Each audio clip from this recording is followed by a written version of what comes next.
Welcome back to the show, everyone. The NFL landscape just shifted under our feet, and if you blinked, you might have missed a tectonic plate moving on the gridiron. We are diving deep into the coaching carousel chaos that saw legendary figures leave their posts and young geniuses step into the spotlight. From Foxborough to Seattle, the sidelines will never look the same again. We're talking about 8 head coaching vacancies that sent shockwaves through the league during the Black Monday fallout. This isn't just about new faces, it's about a total shift in philosophy for nearly a third of the league. Let's break down the firings and the hires that defined this wild offseason. You can't talk about coaching changes without starting in New England. After 24 seasons and 6 Super Bowl rings, Bill Belichick and the Patriots finally parted ways. It's the end of the greatest dynasty in modern sports history. We saw a legendary 24-season run conclude, leaving a massive void in the AFC East. This wasn't just a firing, it was a mutual agreement to seek a fresh start. For athletes and fans, seeing the hoodie-wearing strategist without a headset next year is going to be jarring. He leaves behind a legacy of doing your job that redefined professional football expectations. The biggest splash of the offseason? Jim Harbaugh heading back to the pros. After a national championship at Michigan, he's taking his khakis to Los Angeles to lead the Chargers. We're looking at a massive 5-year contract that signals the Chargers are ready to win now. Harbaugh brings a winning pedigree, having reached a Super Bowl with the Niners previously. With a franchise QB already in place, this move is designed to challenge the Chiefs' dominance in the AFC West immediately. It's a high-stakes gamble with a proven winner at the helm. Over in Atlanta, they decided to go with a familiar face but a fresh perspective. Raheem Morris is the new man in charge.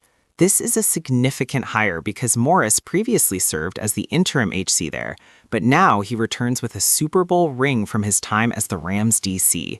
He beat out some massive names for this job. The Falcons are betting on his leadership and defensive brilliance to stabilize a roster that has been underperforming. For fitness enthusiasts and players, Morris is known for his high-energy culture and technical defensive schemes. Seattle went in a completely different direction after moving on from Pete Carroll. They hired Mike Macdonald, making him the youngest head coach in the NFL at just 36 years old. Coming over from the Ravens, where he orchestrated the league's most feared defense, Macdonald represents the new school of coaching. He is a Ravens DC success story, bringing a complex, disguised pressure system to the NFC West. This move shows the league's shift toward younger, data-driven minds who can adapt to the modern offensive explosions we see every Sunday. The Carolina Panthers are desperate for stability. Dave Canales is their 6th head coach in just 6 years. Think about that for a second. The turnover is unprecedented. Canales is known as a QB whisperer after the work he did reviving the careers of Geno Smith and Baker Mayfield. His job is simple but Herculean: develop Bryce Young and turn around a franchise that has been stuck in the basement. He brings an offensive-minded strategy to a team that desperately needs points on the board. Can his coaching magic translate to the head whistle? Back to New England, where Jerod Mayo has the toughest job in sports, following a legend. Mayo is making history as the first black head coach in the Patriots' storied history. As a former linebacker for the team, he knows the culture inside and out. He's a former Pro Bowl LB who understands the grit required to win in the North Atlantic winters. This hire is about continuity with a twist, keeping the defensive toughness but modernizing the player relationships. It's a massive promotion for a guy who was playing on that same field not too long ago. The Tennessee Titans are moving away from the ground and pound era. By hiring Brian Callahan, the former Bengals offensive coordinator, they are signaling a total offensive pivot. Callahan was the architect of the high-flying Cincinnati offense, and now he's tasked with modernizing the Titans' attack. We're looking at a transition from a run-heavy scheme to a modern passing game. For the athletes in that locker room, the training and film study are about to get a lot more complex. This hire is all about maximizing their young talent and keeping up with the high-scoring AFC South.